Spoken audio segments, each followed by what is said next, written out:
So I have this. This is not orange. This is cadmium red. I'm going to use a lot of that. But it does kind of look a little orange.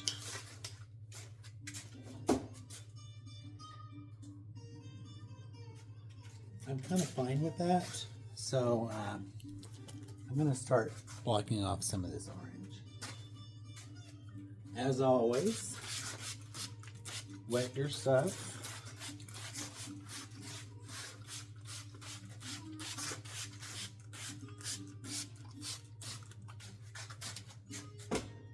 Okay, so I'm just going straight color. I haven't mixed this really at all.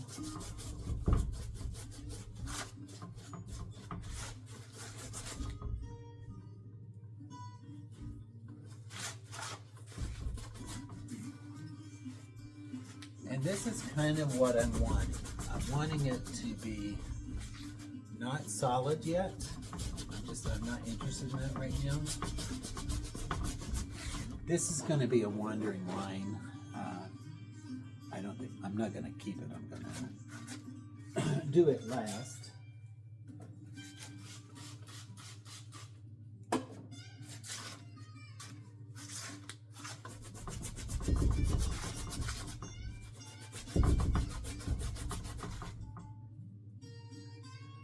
This, I guess, in a way, is a type of glazing. I'm just putting a color on, but I'm not putting it on solid.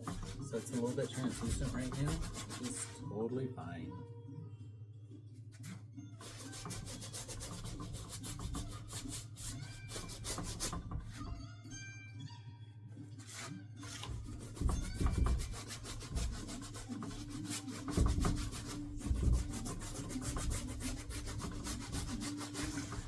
I think sometimes people would say, oh, well, why don't you just, make this lighter and then this orange will go on easier.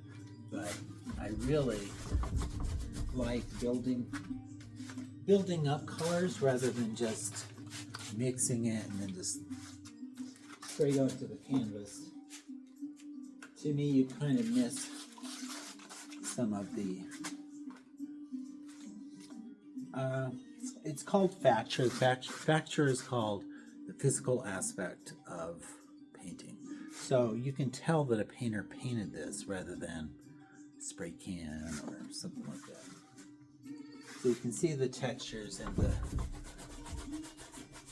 kind of the places that this canvas has been. I guess that's a way to put it. In many ways, my artwork is kind of a parallel of my life, in the sense that during certain parts of my life, I would maybe be a certain color, and now I'm not that color anymore. But that building of layers and layers and layers is kind of mimicked through your own life, which is kind of an interesting thought.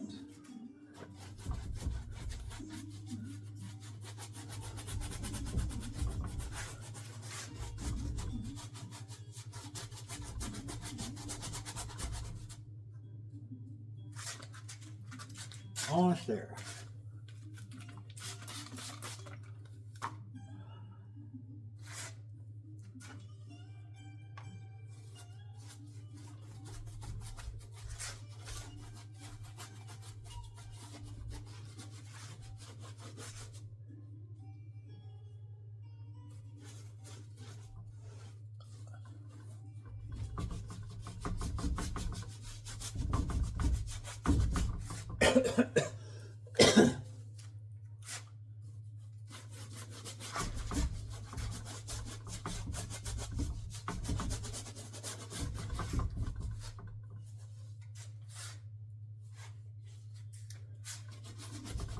So that's a good first layer.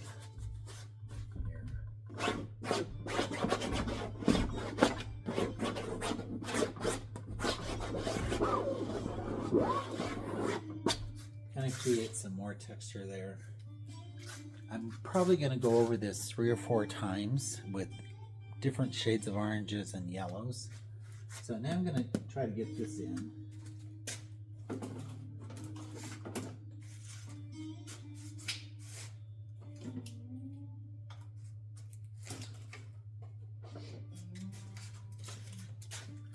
This is one of my favorite blues. I'm going to do a little trick here though. And the trick is, instead of just leaving this totally blue, because this is kind of a black blue now, I'm going to add a little bit of white, not a lot. What the white does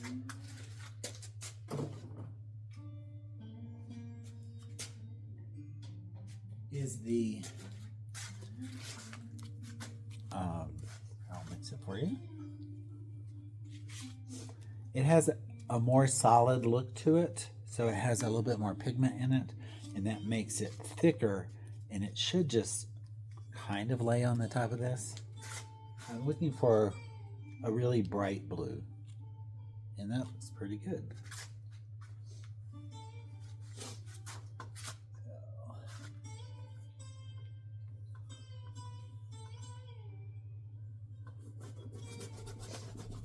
See, if I had not put that white in there, it wouldn't have gone on that great.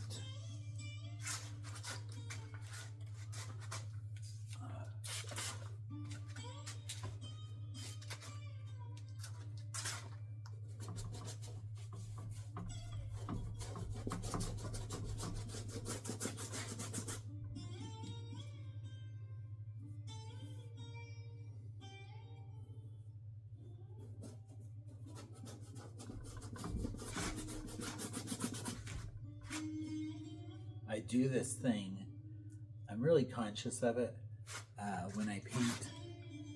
My father, when he was alive, if he was concentrating hard on something, he would always do this, like bite his tongue. And I find myself doing that all the time. I don't know, it's because I saw him do it, or it's something natural.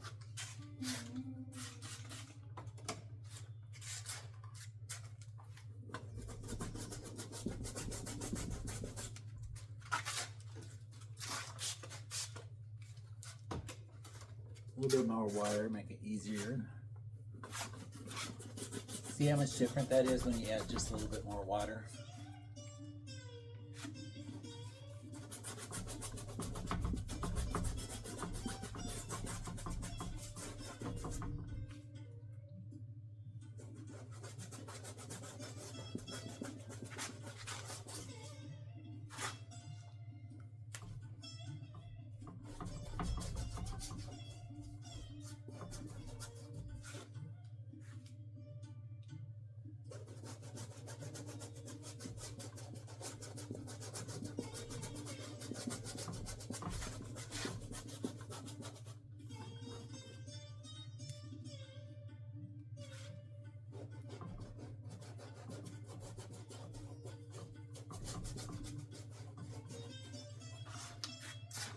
Okay.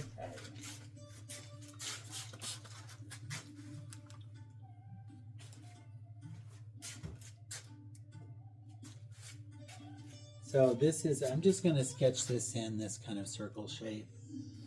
See if it's kind of where I want to be. I'm probably going to adjust it a lot.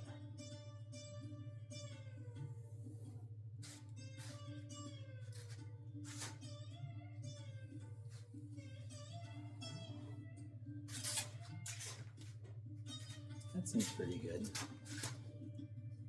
I don't think I'm going to have enough glue to do this whole thing, but at least I have the shape in here.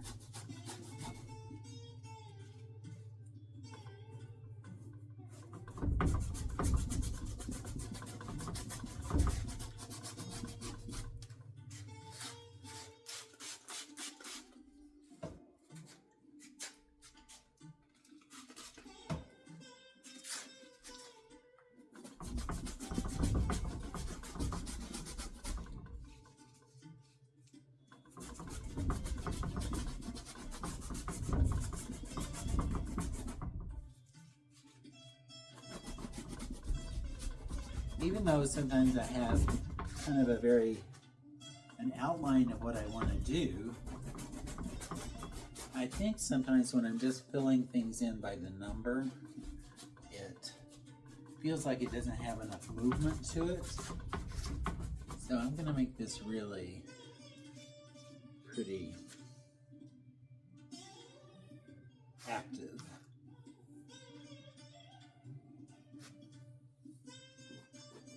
Kind of looks like a little tornado now.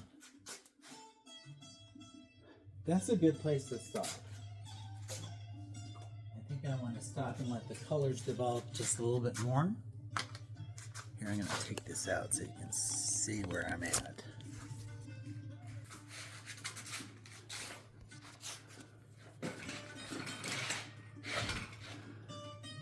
So that's pretty good. That's pretty accurate to the source material. Again, there's the source material. So we'll see. I love the orange. You're going to see I'm going to have oranges, some yellows, and then a little color trick, which I'll talk about later on. So again, for watching, I hope you enjoy seeing this painting develop, and I'll see you next time.